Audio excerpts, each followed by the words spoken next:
जितने निरहंकारी बच्चों को नमस्ते करते हैं, सारा जग जिनको याद करे, सारा जग जिनको याद करे, वे याद प्यार हमें देते हैं।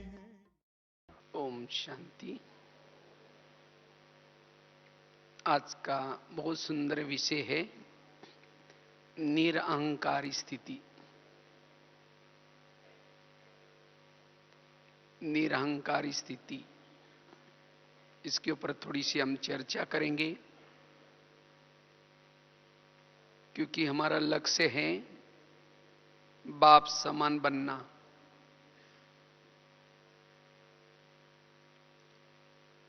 और बाप समान बनने का आधार है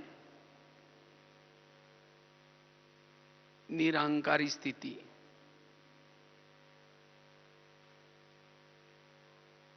निरअहंकारी स्थिति वाला ही निराकारी स्थिति में स्थित रह सकता है।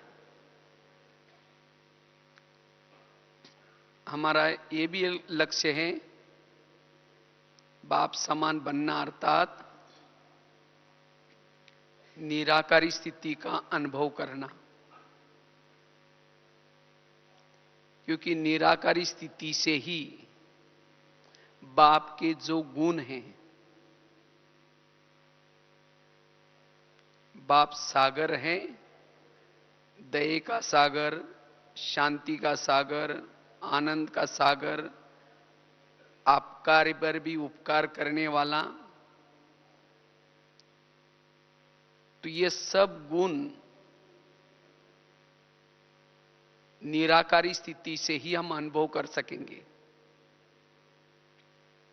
जितनी हमारी निराकारी स्थिति बनती रहेगी, उतना ये गुण हमारे अंदर दिखाई पड़ेंगे और दिन प्रतिदिन हम बाप समान बनते जाएंगे। लेकिन ये निराकारी स्थिति नेचुरल बनी रहे, उसका आधार है निरअहंकारी। जितना हम निरअहंकारी स्थिति में रहेंगे, उतना ये निराकारी स्थिति नेचुरल बनी रहेगी। आज कई भाई बहनें कहते हैं पता नहीं हमारी वो निराकारी स्थिति रहती ही नहीं।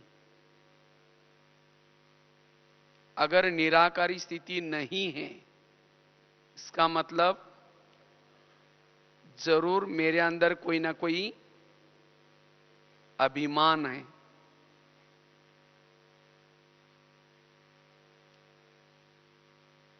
क्योंकि जहां अभिमान है, अभिमान वालों के अंदर से संकल्प की लीकेज होती रहती है, उसके संकल्प चलते रहते हैं। मुझे पूछा नहीं, मुझे किसी ने सम्मान नहीं दिया। जैसे आजकल बाबा ने निर्विघ्न बनने के लिए भी होमवर्क दिए हैं।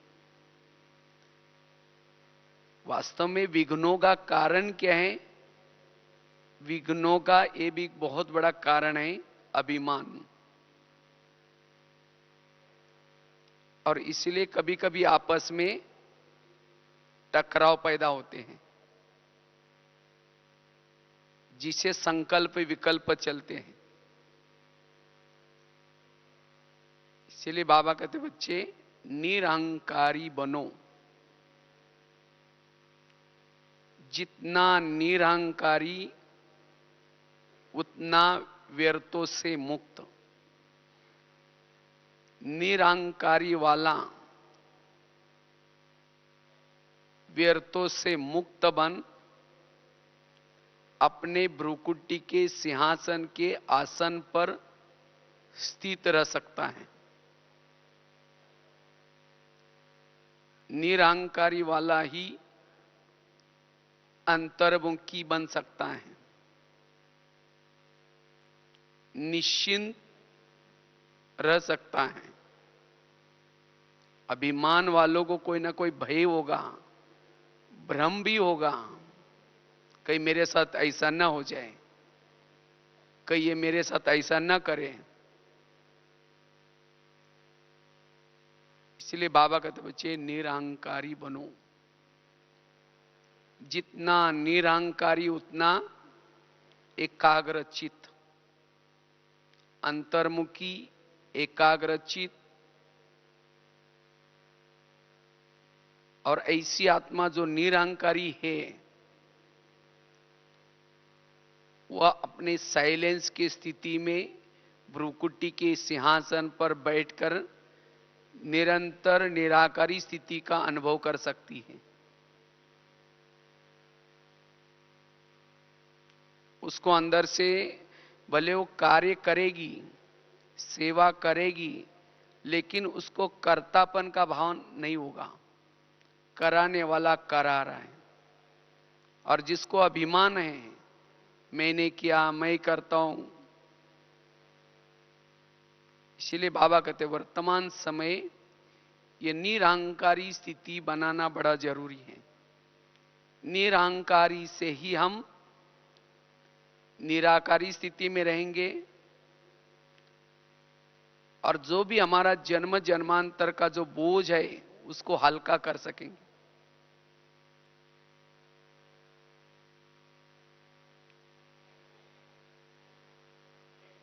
अगर निरहंकारी स्थिति नहीं है तो वेरस संकल्प चलते रहेंगे, अंतर्मुक्ता भंग होती जाएगी, एकाग्रता भी भंग होती जाएगी, स्थिति डगमग होती जाएंगी, देहाभिमान आएगा।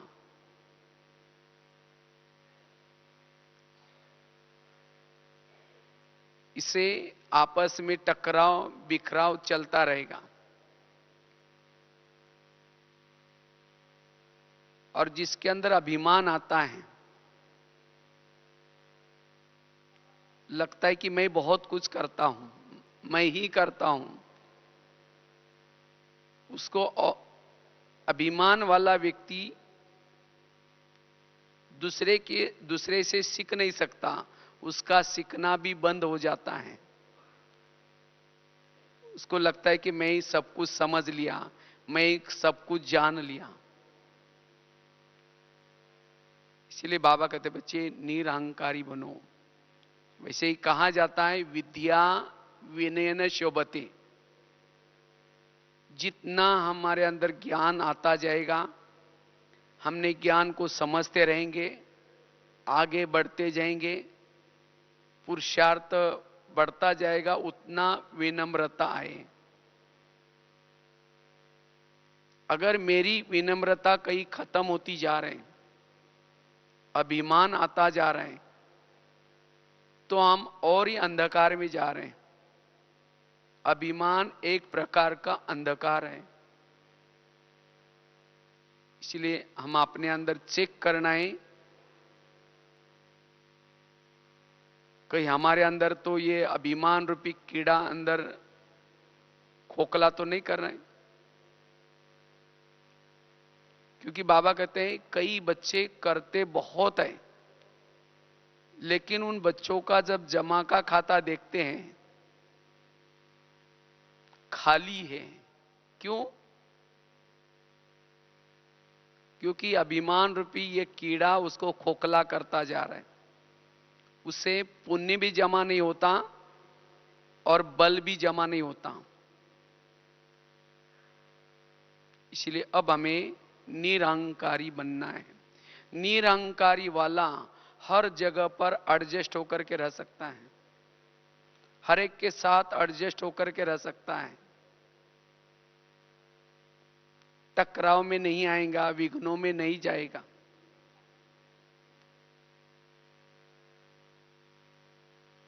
इसलिए हमें निरहंकारी बनना है।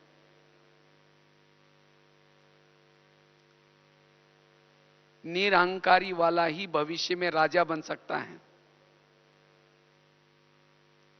जितना निरहंकारी बनेंगे, दैवी गुण आते रहेंगे। अगर अभिमान आया तो दैवी गुण, दैवी शक्तियां दूर चली जाएगी, उसके बजाय और ही दुर्गुण अवगुण आते रहेंगे। अभिमान आने से दुर्गुण आते हैं, नम्रता आने से सद्गुण आते हैं, दैवी शक्ति आती है।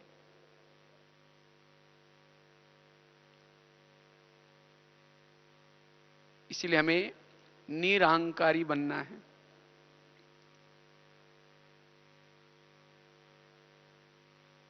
और जितना जितना ये निरहंकारी स्थिति हमारी बनती जाएगी, उतना उतना वो निराकारी स्थिति नेचुरल हमारी नेचर बनती जाएगी।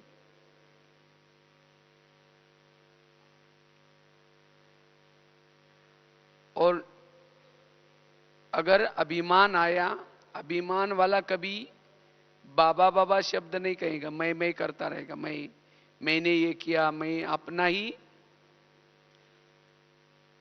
बाबा की याद भूल जाएगी। मैं दो प्रकार के होते हैं, एक होता है असली मैं, दूसरे होते हैं नकली मैं। नकली मैं तो बहुत सारे हैं, और जिसके नकली मैं जागृत है उसका असली मैं छुप जाता है।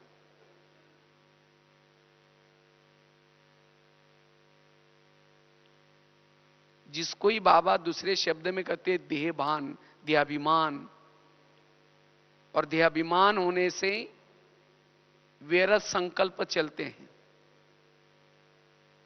और जिसका असलीमय जागृत है, आत्मामय जागृत है, उसका संकल्प पर कंट्रोल आता है। उसके संकल्प चलेंगे लेकिन पॉजिटिव कम। तो क्या करे जो हमारा जो असली मैं वो जागृत रहे। जितना हम अमृत वेला का योग करते हैं, सवेरे सवेरे अमृत वेला का योग अलर्ट करते हैं, मुरली सुनते हैं और साथ में क्लास के पहले योग करते हैं, तीन चीजें असली मैं को ताकत देती है। और जिसका असली मैं जागृत होता है, झूठे मैं वो दब जाते हैं, वो निरहंकारी अवस्था बनी रहती है। भले हमारे अंदर कितनी भी कला हो, विशेषता हो, लेकिन उसका भान नहीं रहेगा, भान रहेगा आत्मा का। वैसे तो मैं को इंग्लिश में आई कहते हैं, आई। और जब ये आई सीधा खड़ा होता है तो दीवार बन जाती है। वही आई अगर झुक जाता है तो पुल बन जाता है।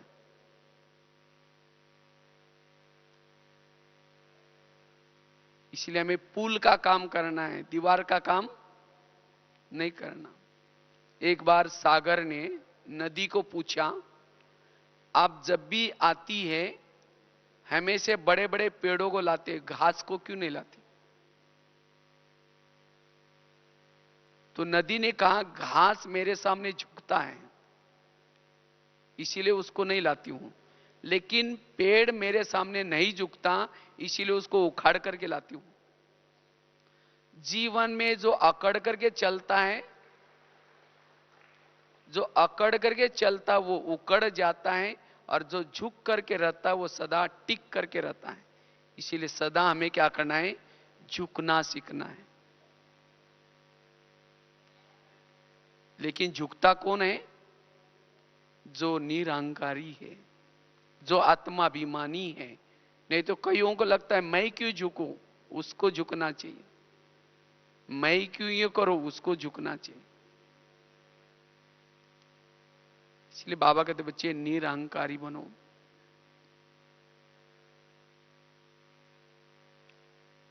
ये जो बाबा ने हमें सेवाई दी है, सेवा निरहंकारी बनने के लिए दी है। नहीं तो कईयों को क्या लगता है,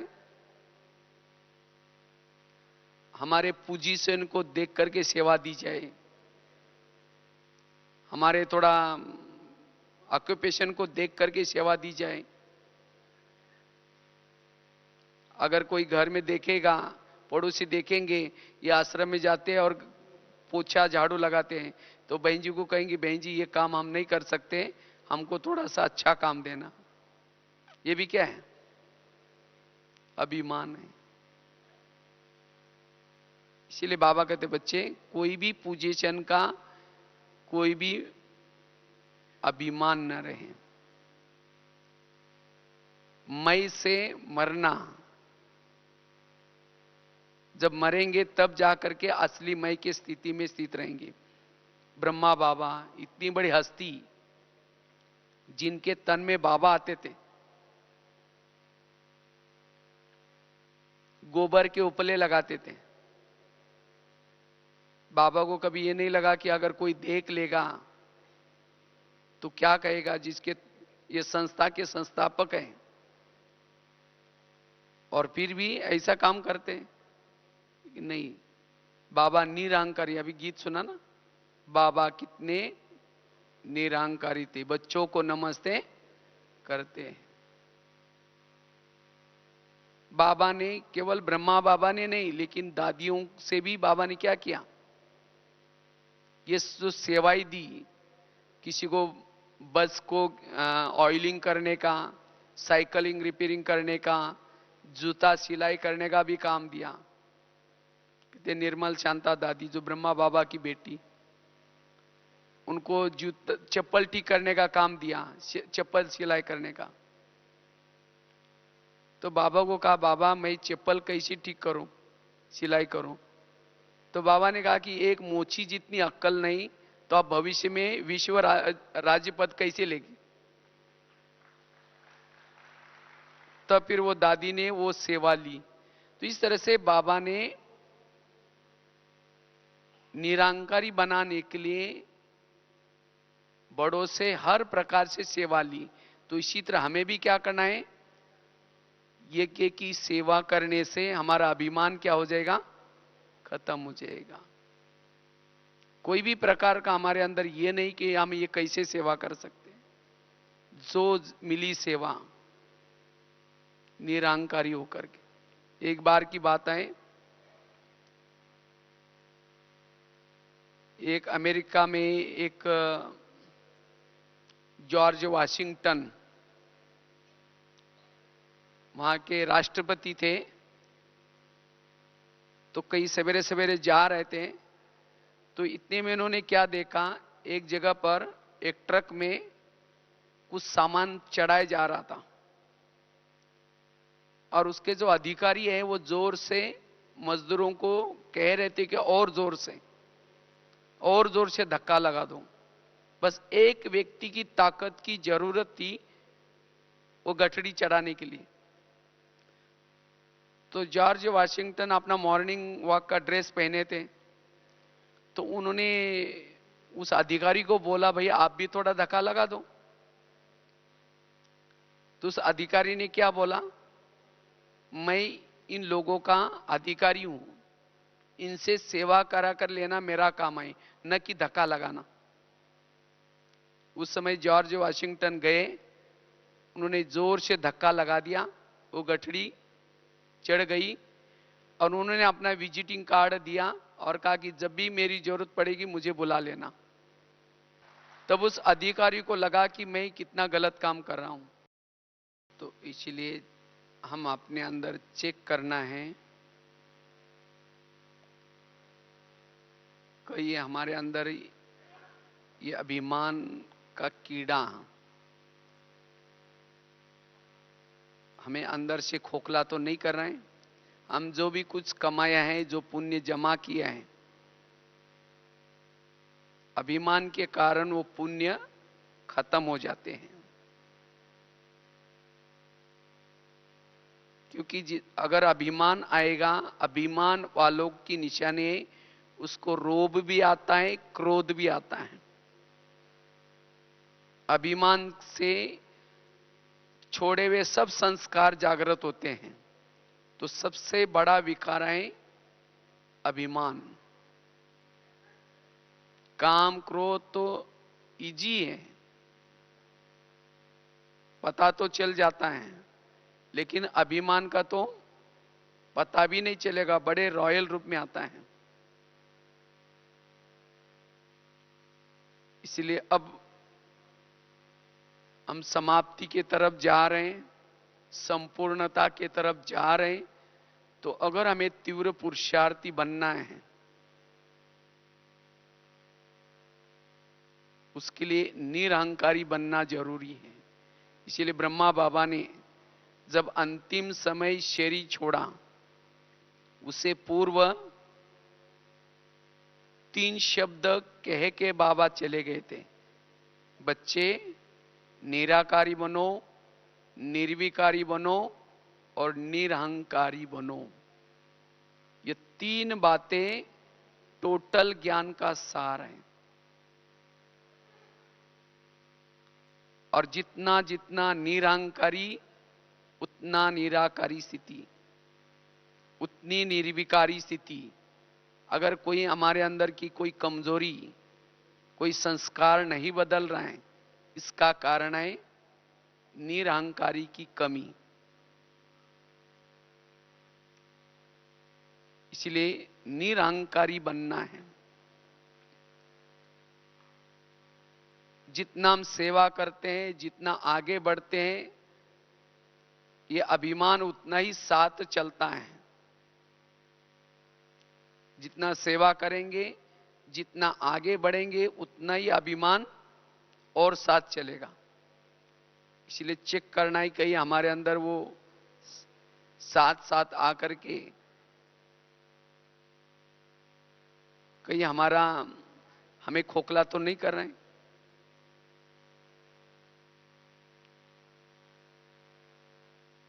और इसके अभिमान होगा तब दूसरों को सम्मान नहीं देंगे,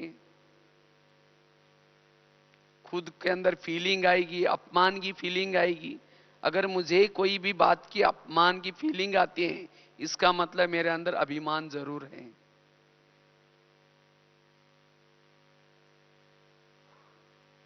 किसी के किए हुए अपमान की फीलिंग, अपमान आता है मतलब अभिमान है। इसीलिए बाबा कहते बच्चे जीते जी मर जाओ।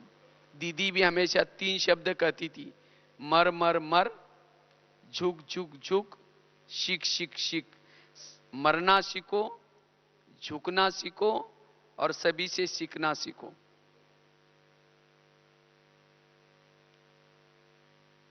इसलिए हमें निरहंकारी बनना है।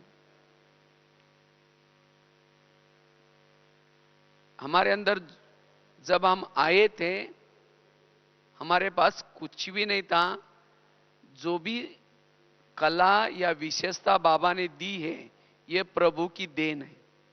मेरा अपना कुछ भी नहीं है। कराने वाला कौन है? बाबा। जैसे कठपुतली को चलाते हैं, नचाते हैं।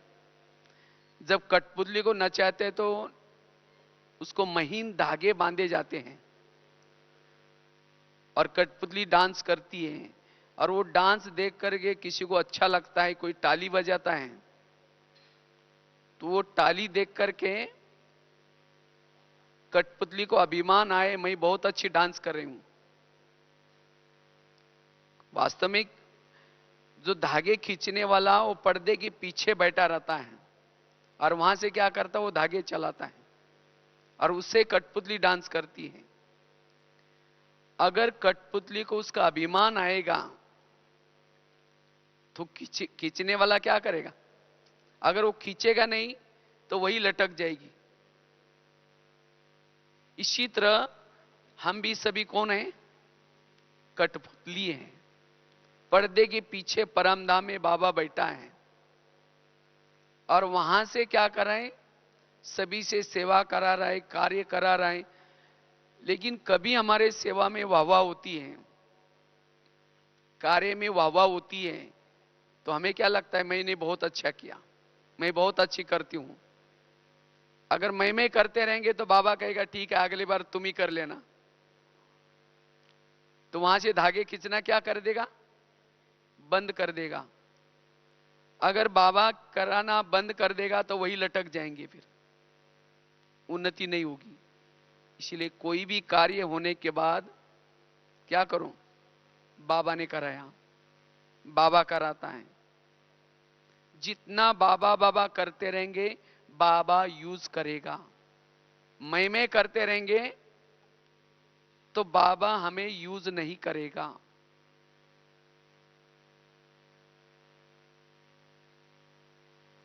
इसलिए कई कहते हमको तो सेवा का चांस ही नहीं मिलता, हमें तो ये मिलता नहीं। क्यों? कुछ ना कुछ जरूर हमारे अंदर मैंपन है। इसलिए बाबा कहते बच्चे निरहंकारी बनो। जितना निरहंकारी बनेंगे, बाबा बहुत सारी कला, बहुत सारी विशेषता भर देगा। इसीलिए दुनिया में भी कहते ना, अगर भगवान को प्रसन्न करना है तो उसके ऊपर बलि चढ़ा दो। कौन सी? ये मैंपन की बलि। ये बहुत बड़ी बलि है।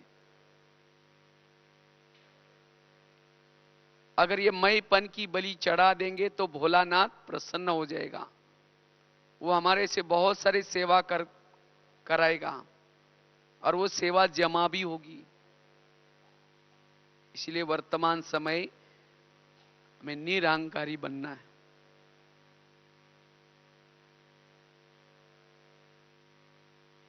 अगर निरहंकारी नहीं बनेंगे तो अंत में फेल की निशानी, फेल के लिस्ट में आएंगे, फेल हो जाएंगे।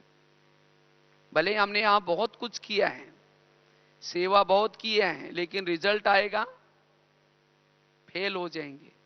फिर हमें ही लगेगा अरे हमने इतना सारा किया फिर भी मेरे को फेल की लिस्ट में क्यों? कराने वालों ने किया लेकिन मैंपन आया, इसीलिए फेल। जैसे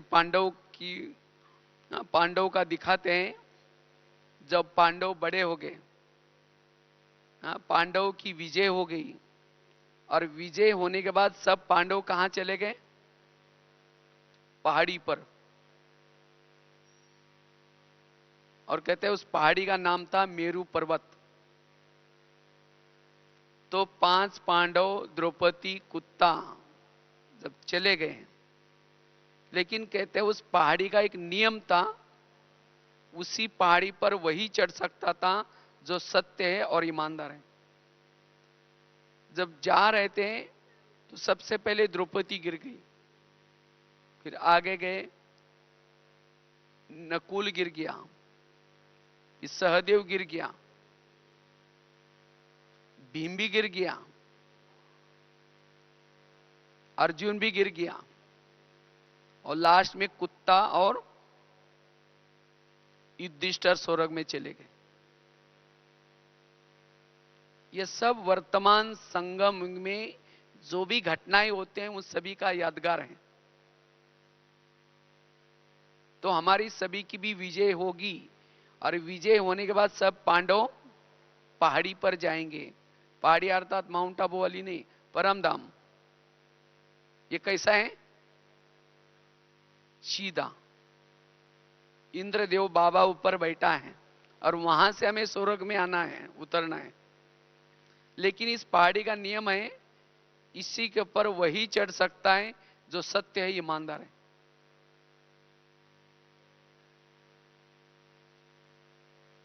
तो द्रौपदी क्यों गिर गई? क्योंकि द्रौपदी का वो जब वो गिर गई थी तो भीम उसकी बहुत महिमा करता है, कितनी अच्छी स्त्री थी, हमारे लिए साथ में रही, जंगल में रही, त्याग किया, तपस्या किया।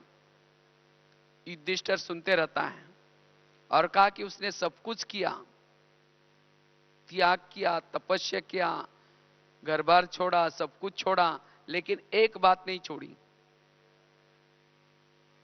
उसका पांडव के साथ सबके साथ प्यार था, लेकिन विशेष अर्जुन के साथ एक्स्ट्रा लगाव था और उसके कारण वो गिर गई।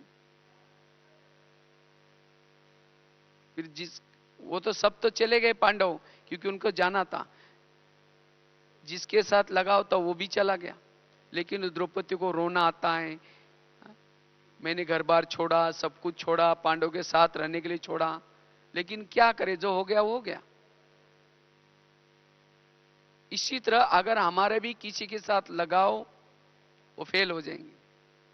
नकुल गिर गया, अपने बुद्धि का अभिमान था।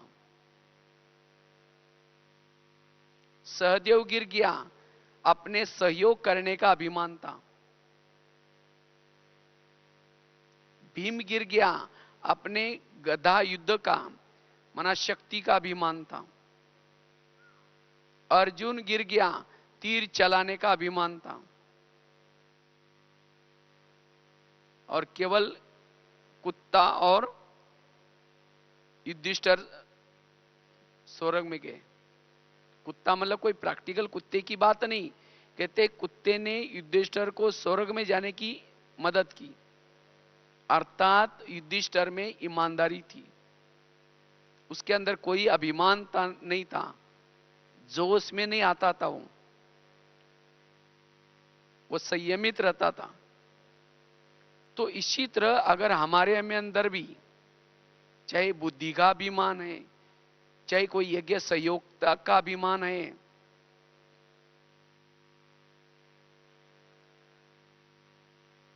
चाहे कर्मना सेवा का अभिमान है, अभिमान वाला फेल है। इसलिए बाबा कहते बच्चे चेक करो, ये भी एक कमी है। 31 दिसंबर की बाबा की मुरली चली थी, बाबा ने कहा कि इस वर्ष में अपनी जो कुछ कमी है उस कमी को खत्म करो, कमजोरी को खत्म करो।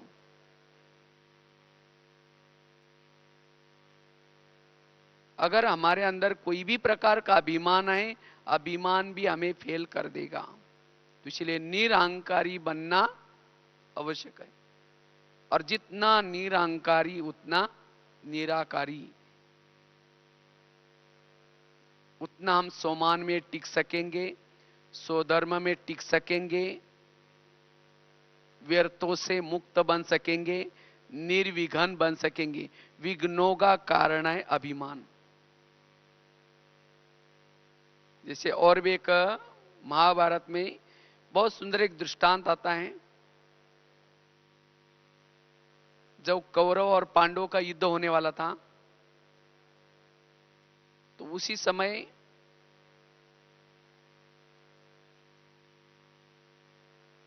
भीम का पुत्र कहते बार्बरिक, उसको भी पता चला कि युद्ध होने वाला है, लेकिन कहते उसको कोई मार नहीं सकता था, हरा नहीं सकता था, उसको एक वरदान था। लेकिन वो बार्बरी क्या कहता है, मैं उनके साथ युद्ध करूंगा जो पराजय होने वाले हैं। तो कौरव तो पराजय होने वाले थे, तो उनके साथ युद्ध करने के लिए वो तैयार होकर के सेना के साथ जाने लगा। तो कृष्ण को अंतर ध्यान से पता चला तो बार्बरिक युद्ध में आने वाला है, और उसको लगा कि अगर वो कौरव के बाजू में लड़ेगा, ना इनकी विजय होगी ना उसकी विजय होगी। तो कृष्ण क्या करता है, उसके रास्ते में ब्राह्मण बन करके जाता है, वेश बदल करके, और कहता है राजन आप युद्ध करने के लिए जा रहे हो, कोई ना कोई कुछ दान पुण्य करके जाओ। तो उसको लगा ये ब्राह्मण है, ये क्या मांगेगा। कहते हैं आपको क्या चाहिए। तो उस समय वो कहता है मैं जो मांगूंगा वो देंगे। वो ब्राह्मण कहता है वहां जो चाहे दूंगा। उसको लगा कि ये क्या मांगेगा, थोड़ी सी जमीन मांगेगा, कोई गाय मांगेगा, थोड़ा कुछ धन मांगेगा। वचन दे दिया जो चाहे आपको दूंगा। कहा कि आपका मुझे शीर चाहिए। जब उसने शीर मांगा तब कहा कि आप ब्राह्मण नहीं है, आप कोई और हैं, लेकिन मैंने आपको वचन दिया, तो इसलिए मैं तो फंस गया। तो कृष्ण फिर अपना ओरिजिनल स्वरूप दिखाया, कहा कि आपने तो मेरे साथ ऐसा व्यवहार किया, कोई बात नहीं, कहता है मेरे को वो युद्ध देखना है। कहा कि ठीक है। तो उसका सिर लेके जाकर के एक पेड़ से टांग करके रख दिया। और जब वो युद्ध चला, युद्ध पूरा हो गया, उस समय भीम जोर जोर से कहता है मेरा गधा के कारण कौरव क्या हो गए, पराजित हो गए। अर्जुन कहता है तुम्हारी गधा तो कुछ भी नहीं थी, मेरे तीर चल रहे थे इतने जोर से। वो कहता है मेरा गधा, और वो कहता है मेरे तीर। उस समय वो सिर ऊपर जो पेड़ को टांग के रखा था, वो जोर जोर से हंसता है और कहता है ना तुम्हारी गधा थी, ना तुम्हारे तीर थे, मैं तो एक देखता था, एक सुदर्शन चक्र आता था, वो गला काट के जाता था। सुदर्शन चक्र आता था, गले काट के जाता था। उस समय भीम को गुस्सा आता है। उसने क्या किया, उसको सिर के ऊपर जोर से गदा मारी, उड़ के चला गया। तो ये वास्तव में वर्तमान स्थिति को शास्त्रों में दिखाए हैं। आज हमारी भी विजय होगी, पांडवों की विजय होगी, लेकिन उसके बाद आपस में पांडव ही लड़ रहेंगे। अभी भी हो ना, ये मेरा सेंटर, ये मेरी जिज्ञासु, ये मेरा। अब कराने वाला करा रहा है, यज्ञ उसका है, लेकिन हम आपस में। इसीलिए बाबा कहते बच्चे ये बाबा करा रहा है, बाबा का यज्ञ है, बाबा के जिज्ञासा है, मेरा कुछ भी नहीं है। तो वो कराने वालों को कभी भी ना भूले। आज हमारे आपस के टकराव का ये बहुत बड़ा कारण है मैंपन। इसीलिए बाबा कहते बच्चे निरहंकारी बनो। निरहंकारी बनने से ही आपस में जो भी कभी थोड़ा सा मनमुटाव होता है, टकराव होते हैं, वो टकराव से बच जाएंगे। तो ये अभिमान जितना हम करते हैं उतना और आता है। इसीलिए कहा जाता है विद्या विनयन शोभते।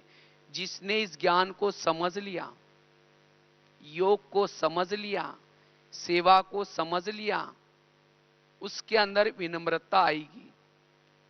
और विनम्र वाला ही राजा बन सकता है। और नारियल कैसा होता है, ऊपर से कड़क होता है और अंदर से नरम होता है। तो जो व्यक्ति ऊपर से कड़क है, जिसके अंदर अभिमान है और अंदर खुद करता कुछ भी नहीं, वो कभी राजा नहीं बन सकता। इसीलिए बाबा कहते बच्चे राजा बनने के लिए निरहंकारी बनो, ऊपर से नम्रचित बनो। अगर आप मेरे पास कोई आने के लिए डरता है, मेरे से कोई किनारा करता है, वो राजा कैसा बनेगा? राजा बनने के लिए हमारे पास आने के लिए लोग तरसने चाहिए। और क्यों नहीं आते हैं? क्योंकि कोई ना कोई चीज का अभिमान है। इसलिए बाबा कहते बच्चे इस अभिमान को खत्म करो, क्योंकि अभिमान की निशानी है रोब, क्रोध। और जिसमें रोब है, क्रोध है, उसका विवेक नष्ट हो जाता है। वो किसी की बातों को नहीं मानेगा। आज रावण के अंदर क्या जागृत था? अभिमान। ना किसी को सम्मान देगा, ना किसी को रिगार्ड देगा, आपस में टकराएंगे। इसीलिए बाबा कहते बच्चे निरहंकारी बनो।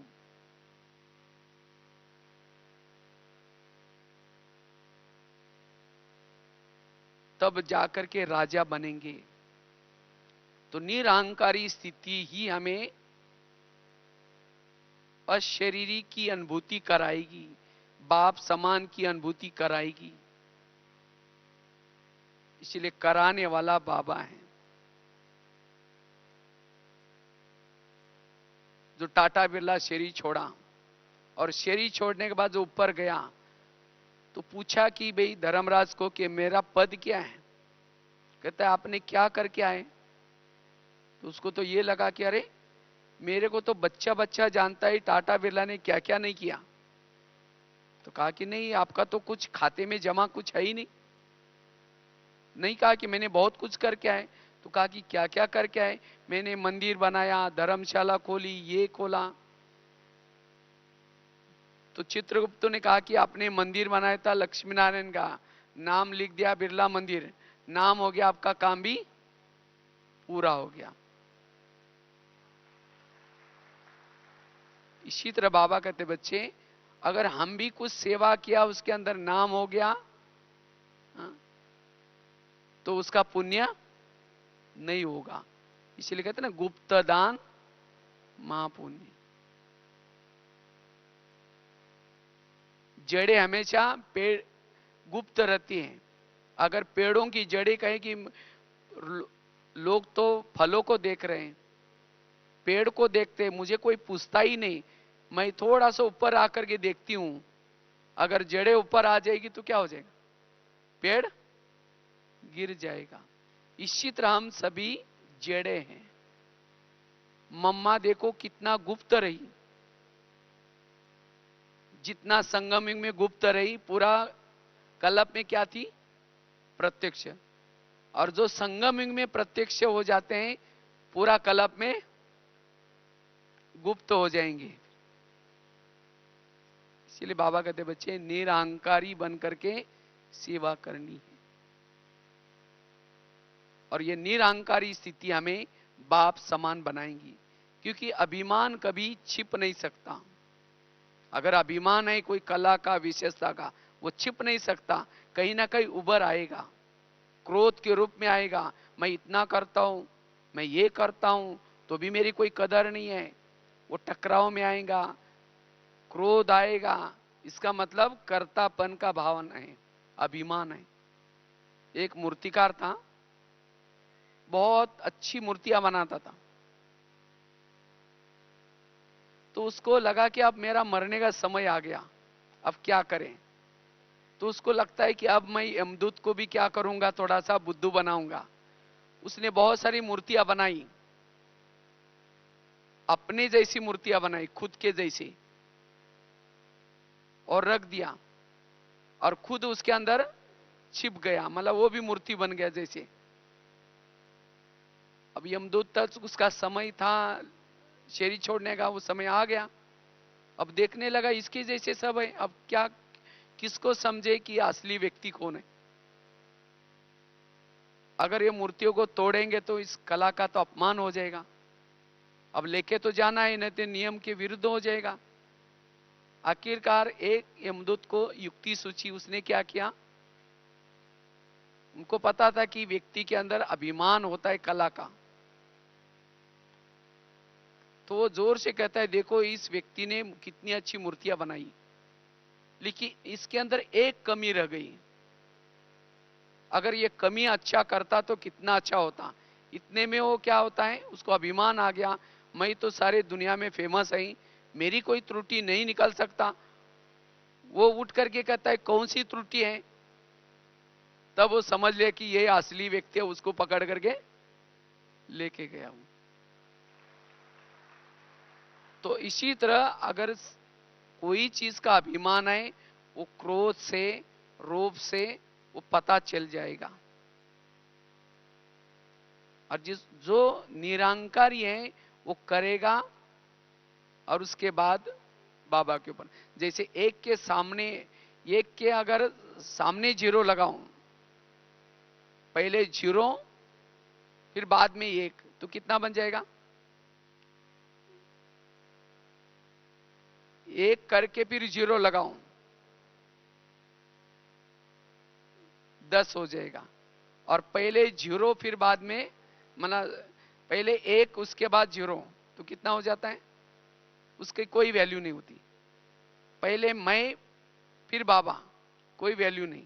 पहले बाबा बाद में मैं, कीमत बढ़ जाएगी। इसलिए अगर हमारे साथ में, जैसे एक के साथ अगर जीरो नहीं, उसकी कोई वैल्यू नहीं।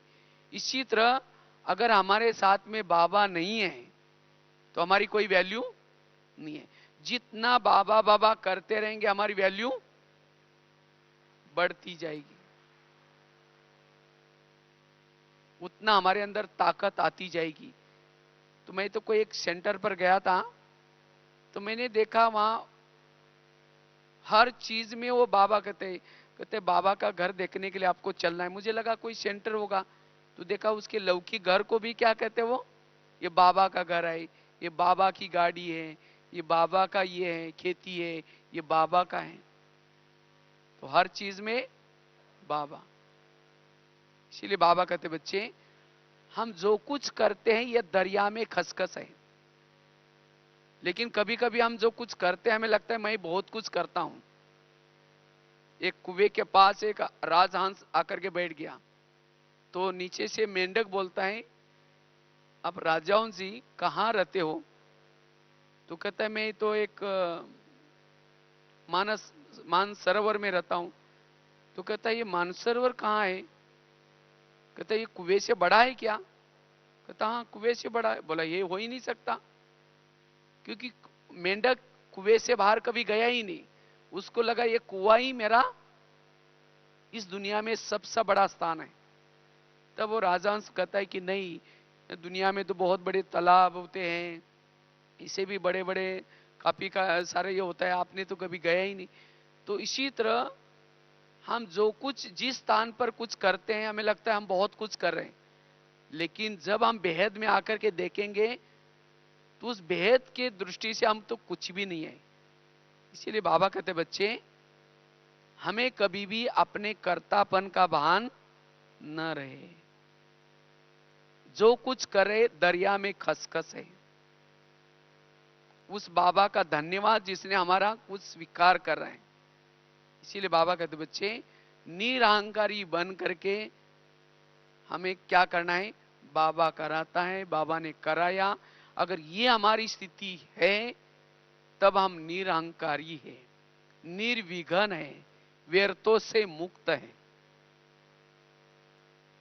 तब हम अपने सोमानों में स्थित रह सकेंगे, तब अंतर्मुखी बन सकेंगे, तब कोई भी प्रकार की अपमान की, कहते हैं ना योगी जो होता है मान अपमान निंदा स्तुति में भी समान रहता है।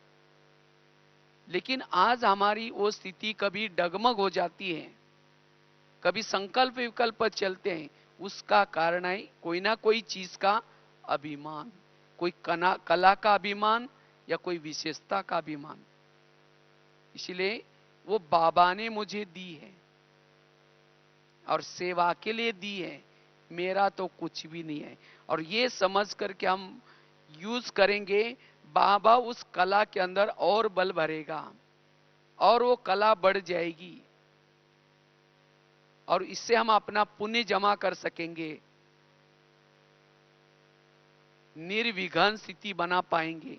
इसलिए वर्तमान समय हमें निरहंकारी बनना बड़ा जरूरी है, और जितना निरहंकारी उतना हमारी वो निराकारी स्थिति नेचुरल बन सकेगी। इसीलिए हम सभी कठपुतली हैं, ऊपर से बाबा हमारे से कार्य करा रहे हैं, हम तो निमित्त हैं। तो इसलिए स्वयं को चेक करना है, कहीं हमारे अंदर ये अभिमान तो नहीं आता। अगर अभिमान आता है तो अपमान फीलिंग होगा, और जिसको अपमान फीलिंग होता है वो योग में बैठेगा तो भी वो सोमान में शांति से नहीं बैठेगा। मुझे क्यों बोला, मेरे साथ क्यों किया, मुझे क्यों नहीं पूछा, ये सब व्यर्थ संकल्प चलते रहेंगे। इसीलिए बाबा कहते बच्चे निरहंकारी बनो, और जितना ये निरहंकारी स्थिति नेचुरल हमारी निराकारी स्थिति और निर्विकारी बनते रहेंगे। यह है वर्तमान समय का पुरुषार्थ। ओम शांति।